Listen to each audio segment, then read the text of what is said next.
Has Ferrari's golden boy officially been demoted to playing second fiddle? In the aftermath of Carlos Sainz's tremendous victory in the Singapore Grand Prix, talk of potential changes in Ferrari's driver hierarchy have been swirling around.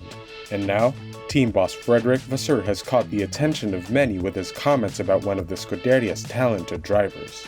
After an outstanding weekend at Monza, Carlos Sainz raised the bar even higher by delivering the most exceptional performance of his entire F1 career. It wasn't just about his impressive speed. His exceptional intellect and racecraft were on full display as he skillfully kept Lando Norris within DRS range. This tactical move ultimately enabled both of them to defend against the pursuing Mercedes. It was an incredible showcase of skill by the Spaniard in Singapore, among the best from Ferrari in the past decade. The entire Formula One community let out a sigh of relief as Sainz clinched victory. It's refreshing to see different winners on the podium besides the dominant Red Bull and the unstoppable Max Verstappen, who had secured victory in the past 10 consecutive races. But the Marina Bay circuit had more than just one treat to offer the F1 community. Carlos Sainz added plenty of fuel to the inter-team competition at Ferrari, where he has been contending with Charles Leclerc. Leclerc, barely edging out Max Verstappen in the final lap, held on to fourth place as George Russell of Mercedes crashed in the closing stages, shaking up the standings. The Scuderia took notice of this development, especially considering Charles Leclerc's long-standing position as their number one driver in recent times. Various reports have emerged suggesting a shift in Ferrari's stance, with Carlos Sainz seemingly surpassing Leclerc in the team's hierarchy. Speculation has been further fueled by comments from Ferrari team boss Fred Vasseur, who had some noteworthy remarks about the Spaniard. While speaking to Sky Sport Italia, he said, "It is a great feeling to win, especially after a difficult first part of the season. I'm very happy with the whole team. We knew that Mercedes had another set of medium tires, but Carlos was brilliant." The Spaniard displayed impressive racecraft by effectively managing the race, employing a clever strategy with Lando Norris of McLaren as a buffer. Sainz strategically allowed Norris to stay within the DRS window, effectively preventing the advancing Mercedes cars of George Russell and Lewis Hamilton from making a pass and securing second place. For Vasseur, this further underscores Carlos Sainz's significance in Ferrari's developmental efforts. The Frenchman said, "What really helps the team is Carlos, and how he has changed and improved in the last few races." In any event, Charles Leclerc, who has long been regarded as a potential world champion contender and has held the claim to the number one spot for years, found himself relegated to support roles and was never able to secure a victory on the challenging Marina Bay street circuit independently. This situation may raise some questions and point fingers in the direction of the team's decision-makers. German F1 insider Felix Gorner shared this in his Sport.de column. Both drivers are only contracted until the end of 2024. The race is on to see who will be in pole position for a 3-year extension. Sainz is in the lead. Leclerc makes a lot of easy mistakes and shows nerves under pressure, as he has in the past. Sainz is the more robust one. Carlos Sainz's remarkable victory in Singapore on Sunday was made even more impressive by strategic driving tactics. At a certain point, when Lando Norris had lost ground due to his defensive battle with George Russell, Carlos Sainz even had to significantly reduce his pace to allow the chasing McLaren to catch up once more.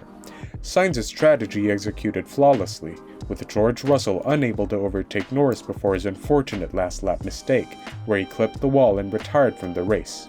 Although Ferrari had played a significant role in tactical race management during the Singapore Grand Prix, such as controlling the pace and utilizing Charles Leclerc as a buffer to prevent undercuts, Ferrari has confirmed that the decision to intentionally slow down and keep Lando Norris within DRS range during the Formula One Singapore Grand Prix was entirely Sainz's own idea.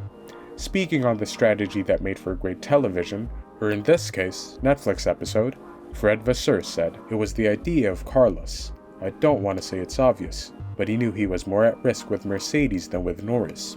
With Norris, we had the same tires, and almost the same pace from the lap 1. We were not really at risk with Norris except if we lost the tires, so it was a clever move from Carlos to keep Norris into the DRS. Carlos Sainz himself says that there was no doubt that he would have lost the race victory if either of the Mercedes cars, equipped with fresh medium tires during that phase of the race, had managed to overtake Lando Norris. While talking to the media, the Spaniard said, "It's always tricky, because you always put yourself under extra pressure.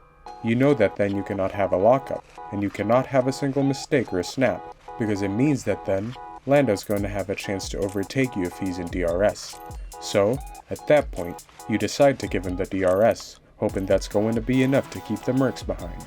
There was, in particular, one lap that I think Lando defended into turn 16 to 17, and then I had to slow down a lot into turn 1, 2, 3 to give him DRS again. I think that move actually saved my race, saved Lando's P2, because I feel like if not, it would have been also dead meat. If the Mercs would have passed Lando, I think they could have got past me pretty easily. Carlos Sainz's second Formula 1 victory comes on the heels of a significant improvement in his performance since the summer break. He secured pole positions in Italy and Singapore. When looking back at what contributed to this change in fortunes, Sainz believes that a crucial meeting with his engineers in August pinpoint the necessary adjustments to extract more from the SF23. In terms of car and driving understanding, I think before the summer break, there was this already decent feeling with everything. I just sat down with my engineers in the summer break, and we said, okay, what can we do to start putting the whole weekend together? Because clearly we have a lot of pace. We were doing some good things, but we are never putting the whole thing together. Let's see what we can do to improve that and start having consistent performances in the second half, because the potential is clearly there this year. Zandvoort was a very good weekend. Monza was almost perfect, and here, I feel like it was the perfect one. Makes me very happy and proud that when you work, you analyze, and you also have the speed like I've had this weekend, it is always paying off. Fred Vasseur believes that Carlos Sainz's ability to quickly adapt to the car's setup in the past 2 weekends has been instrumental in the team's improved performances, saying, "The biggest difference is that he is ready from lap 1 of FP1. Zandvoort was also the same. Although he didn't do FP1, we had the rookie FP1. But from lap 1 FP2, he was there, and it's the best way to prepare the quali. If you don't have so many sets of tires, it means that you are starting the weekend a step backwards. It is clear you have to overshoot the limit. And also, for the team, in terms of preparation, it's the best approach you can have." Despite Charles Leclerc capitalizing on Red Bull's qualifying difficulties with his third-place performance on Saturday, his Sunday role was primarily in support of Carlos Sainz. While Sainz celebrated his triumph, Leclerc couldn't hide his disappointment in his own race performance. When asked if he felt as though he had been sacrificed, he said, "No, it was right, and we discussed this before the race. We did the right thing because Carlos won. Of course, I would have loved to get a better result from my side, because I had a good race pace until the end when I started struggling, and I only thought about finishing the race without hitting the wall. I don't think I was unlucky. I was behind Carlos for the pit stop, but it's my fault because I didn't do better on qualifying, so he deserves it. We had a good strategy as a team. The performance was very good. I'm disappointed I'm not on the podium, but Ferrari won today." What do you think? Is Carlos Sainz Ferrari's new #1 driver? Let us know in the comments below. And don't forget to subscribe and ring that notification bell for the hottest F1 news.